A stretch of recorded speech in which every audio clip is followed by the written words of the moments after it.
মাথায় গুলি লাগে না, আমার বাংলাদেশের মাথায় গুলি লাগছে, স্বাধীনতা সার্বভৌমত্বের মাথায় গুলি লাগছে। আমার আসলে শুধু আমার কাছে ভাই না, আমার সন্তান হয়ে উঠছে। বাচ্চাদেরকে বিভিন্ন গালিগালাজ করা শুরু করে দিয়েছে, হাতের বয়সী, কোমরের বয়সী, কি নাতির বয়সী, ছেলের বয়সী।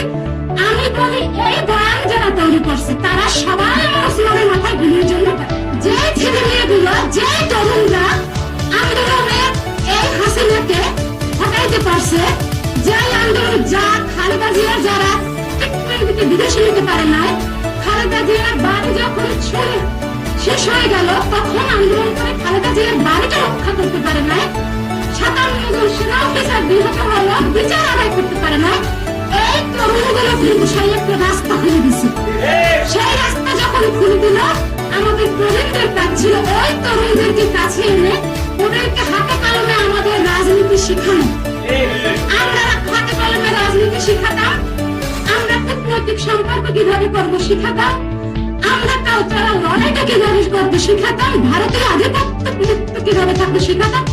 সেটা না করে আমরা হাত ছেড়ে দিচ্ছি বাচ্চাদের, এবং বাচ্চাদেরকে বিভিন্ন গালিগালাজ করা শুরু করে দিচ্ছে, হাতের বয়সী, কোমরের বয়সী, কি নাতির বয়সী, ছেলের বয়সী। আমি বলি এই বয়ান যারা তৈরি করছে তারা সবাই মুসলমানের মাথায় গুলির জন্য। সানশাইন আটা ময়দা সুজি, ভালোবাসায় তৈরি। শুধু ভারতের উপর একা হবে না, এই ভারতের মধ্যে যারা আমরা আছি তারা আমরা বাংলাদেশে, আমাদের ভারতের নাগরিক। এই খালি ক্ষমতা লাগবে, টাকা লাগবে, এই জন্য চাটে, খালি চাটে, এত চাটাচাটি লাগবে কেন? দেশের পরে আমাদের যখনই ধরে নিয়ে যায় অন্যান্য রাজনৈতিক দল বা কাদেরকে মিশাই নেয়।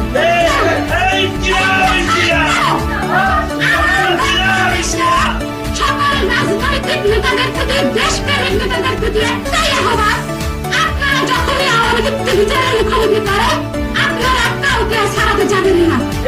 আপনারা শোনেন, আমাকে অনেকেই বলে ব্যালেন্স করে কথা বলে, আমার ঘর নিজে ব্যালেন্স করো। আমার ব্যালেন্স কি আছে? আমার মুসলমান আছে, আমার মুসলমান তো শুধু আমার কাছে ভাই না, আমার সন্তান হয়ে উঠছে।